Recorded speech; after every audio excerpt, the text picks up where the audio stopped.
Hello and welcome to this week's TSL on the go. Now, here's what we'll do on TSL on the go. We'll give you a quick rundown on some of the stories that caught our attention for the week. My name is Favor Venoba and I have with me Faithy Mai. Stick with us. We'll be right back.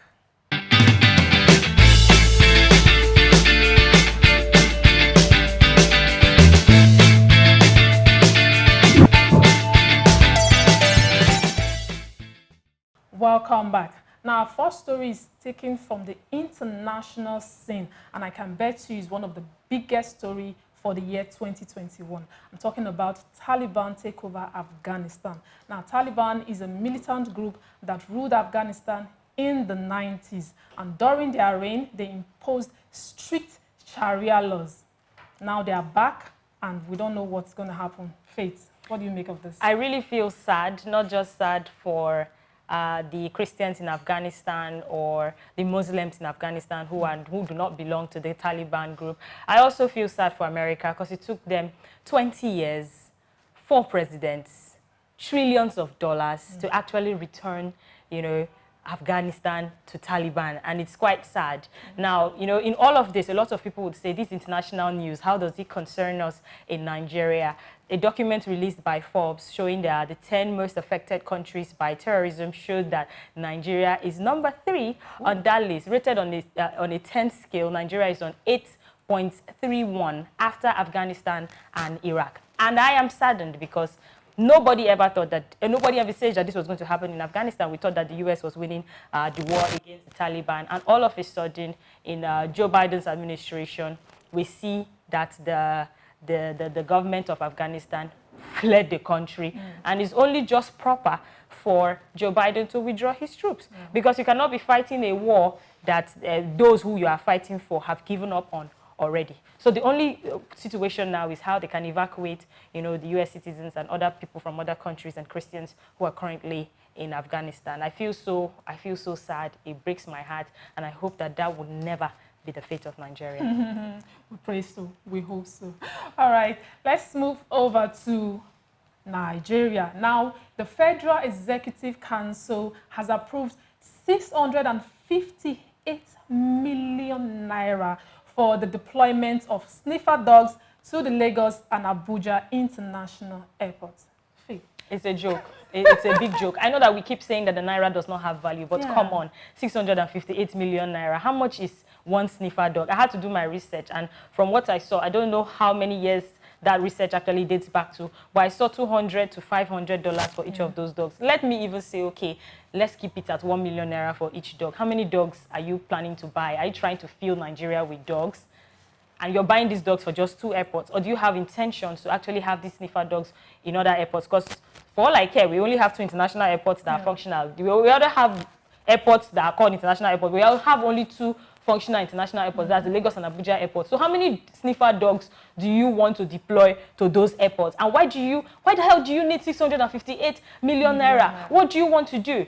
I'm not going to even say much about this particular issue. I would sit back and wait for a breakdown, because most times Nigerians don't ask our leaders to be accountable. We need a breakdown. How this money is going to be expended is what we need to see. Naira does not have value, yes, but you can't mess with us this way. 658 million naira for sniffer dogs? That's huge. When our health system is failing, education is failing, there's insecurity everywhere, and sniffer dogs, you're approving 658 million naira. Youths are looking for jobs. We are looking for empowerment programs. And you are approving 658 million naira for sniffer dogs. I'll just leave it at this until I see the documents showing the breakdown of how that money is going to be expended. So you're saying it's definitely a way for our politicians to embezzle funds. You are the one saying it. I'm giving them a second chance. Let them actually bring out a document showing us how that money is going to be expended. That's when I can relax. Because right now I'm pissed off. Okay, fair enough. Let's move on to the boxing world. Now, the fight between Tyson Fury and Deontay Wilder, the much anticipated fight, is scheduled to hold in Las Vegas on October 9th. But now Tyson Fury has gone on social media to say he's leaving social media for the next 7 weeks in order to prepare for the fight. Let me ask you, Faith, who are you rooting for? And do you think this 7 weeks total blackout from social media will help in achieving his desired goals? The first question, who I'm rooting for, let the best man win. I will get power pass, may just win the fight. Okay. So the most prepared man should win the fight. And yeah, him leaving social media for 7 weeks, I think it's advisable to do so. He's not a social media influencer, so he's not going to lose money from leaving social media. And I also think social media is a lot of distraction. That's why when people are having exams coming up and have a project that they're handling, they take time off social media so they can, you know, concentrate. If you know as much as I do, Instagram, Facebook, Twitter, WhatsApp, you wake up in the morning, you're first going to social media. But if you know that you've deactivated your account, you know that you're going to focus more on your goals. So I think it's okay for him to leave social media. And this huge sacrifice he's making, I hope it pays off. I hope it pays off. We're watching. All right, let's wrap up with some entertainment gist from Nollywood. Our very own controversial Nollywood actress, Tonto Dike, is in news again. Now with her newfound lover, who has been alleged to have side chick and infidelity. I thought you can only have a side chick when you're married. Yeah. But we already know Tonto Dike has introduced him to the public as the newfound lover, so we hope, you know, things will progress from there. Anyways, I just really hope the gist is not true. Like we had the conversation last night. I just really hope the gist is not true, because I may not be one of her fans as per her relationship, but I know I like her person, her bold nature and all of that. But, you know, considering everything she has been through in the past, you know, with Olakunle Churchill and everything that followed, if this is true, it's heartbreaking. There's no how you can sugarcoat it. It's going to really be sad. But he actually promised to do a live video on Sunday. I don't know why we have to wait for that long, but I'll be here, you know, waiting for that live video to find out if he's actually the voice, the audio recording was actually his or not. But I think there are other ways to go about these things. He's a civilized man. If you think that someone is trying to defame you, why don't you sue the person to court? That's it. Also, Rudeboy Paul Okoye of Peace Square and wife Anita Okoye, their divorce papers just leaked online.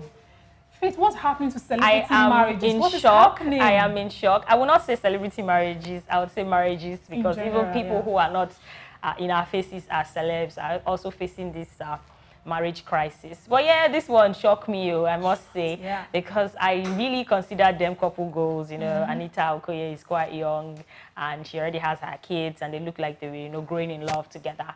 But it's just sad to know that she's filing for divorce on the grounds of irreconcilable differences. But whatever it is, I really don't know what is going wrong. I won't say you must stay in the marriage. He who gets the shoes knows where it hurts. So whatever it is, you know, before you get into a marriage, I think we should have it at the back of our mind. The reasons why we are getting into that marriage. Is this person someone I want to spend the rest of my life with? I know people change. Maybe in the beginning, I was lovey-dovey and all of that. But later, you know, if you can't bear, well, I won't say much, man. It's just sad to know that today you're calling somebody couple goals and the next day there's fire on the mountain. There's fire on the mountain. But I just wish everyone well. Yeah, wish them well. All right, that's the much we can take on this week's TSL on the go. Do not forget to follow us on all our social media platforms and subscribe to our YouTube channel at TSL Nigeria TV. Until we come your way next time, my name is Favor Ovianlaba and I'm Faith Mai. Thank you for watching. Bye. Stay connected to TSL Nigeria and get updates on the go all day, every day. Subscribe to our YouTube channel on TSL Nigeria Space TV and join our online family.